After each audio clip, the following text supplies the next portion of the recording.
Good evening, Freedom Church. It's so great to be among you all tonight.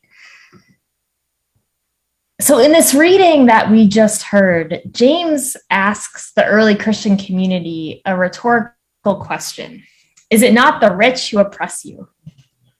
Among the Freedom Church of the Poor, I don't think this is a particularly new or profound point.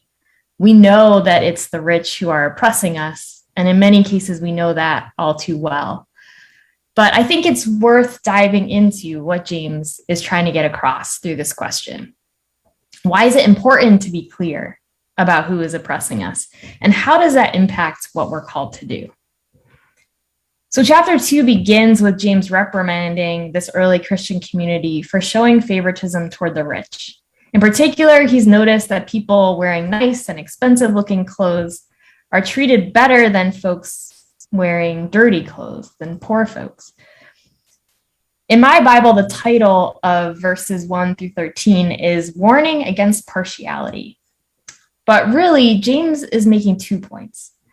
One is warning the community not to show favoritism and partiality to one another.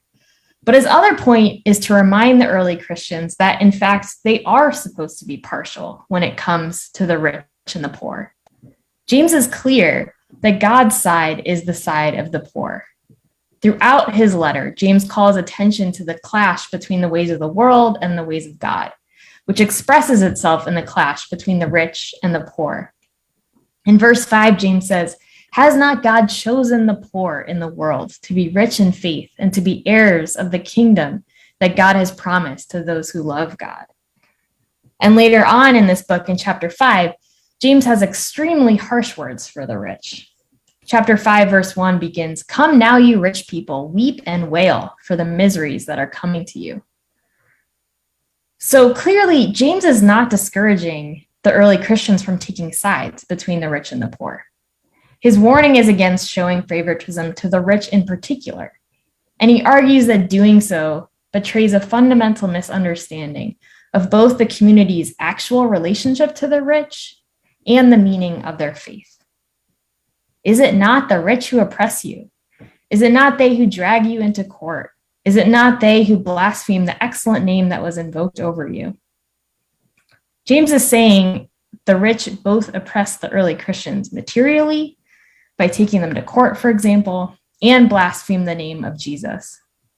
And on the flip side, James reminds the community that not only does their faith call them to take the side of the poor, their material circumstances also put them on the side of the poor.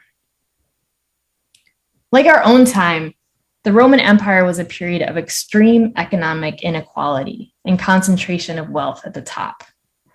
So chances are the people in fine clothes in the midst of this congregation were not truly the rich. They were actually much closer in circumstance to the folks wearing dirty clothes than they were to those at the very top of the Roman hierarchy. And so James urges them to treat one another accordingly, to refrain from showing favoritism or judging one another. In my experience, there's a common misconception among Christians that our faith should make us wary of taking sides, as if the commandment to love our enemies actually means denying that we have any. But as Howard Zinn famously said, you can't be neutral on a moving train. James is making a similar point. Neutrality isn't an option. Unless we intentionally choose the way of Jesus, we fall into the opposing way of the world. Unless we take the side of the poor, we will default to the side of the rich. I think one of the most important contributions of the Poor People's Campaign has been to challenge popular misunderstandings about who are the rich and who are the poor. We know that Americans tend to have a distorted view of how wealth is distributed in the United States. We underestimate just how few people control the majority of it. And to be fair, it's hard to wrap your head around the scale of inequality. For example, the fact that even before the pandemic, the richest 400 Americans owned more wealth than the bottom 150 million. And we also know that Americans dramatically underestimate the extent of poverty. The Poor People's Campaign has made a huge breakthrough here by pushing into the public narrative the reality that 140 million Americans, or 44% of the population, are poor or low wealth. This narrative shift helps us to see what James was trying to get his community to see. Even the folks wearing nice clothes to church have interests much more aligned with the poor than the rich. Recognizing just how many of us are poor and just how few of us are rich points us toward our strategy. Our strength is in our numbers and in the understanding that we have nothing to lose but our chains. As we know, tomorrow is Labor Day. General Baker, the labor activist and organizer from Detroit, who was a mentor to many folks connected to Freedom Church, said this about the labor movement. Clearly, the union movement is only the organized part of the labor movement. The labor movement is all of those who work by the sweat of their brow, whether you sell mental or physical labor, whether you work in the countryside or in the city, whether you are paid by the hour or all at once, whether you work part-time or half-time or not at all, if you once used to work and are no longer able, if you once used to work and now are unemployed, if you wanted to work and can't get there. All of this represents the strength of the labor movement. This kind of solidarity is more than just an idea or a belief. Solidarity is also about strategy.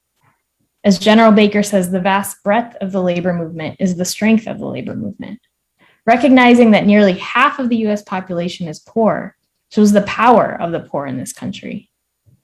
The history of the labor movement and other movements show that it is only when masses of people come together that oppressive structures and policies are changed. Recognizing our inseparable connection to one another is the key to unlocking this collective power that lies dormant when we remain divided. This is important because, as James says in verses 14 to 16, what good is it if you say you have faith but do not have works? If a brother or sister is naked and lacks food, and one of you says to them, go in peace, keep warm and eat your fill, and yet you do not supply their bodily needs, what is the good of that? Taking the side of the poor intellectually or emotionally is meaningless unless we're taking action that actually changes the conditions of the poor.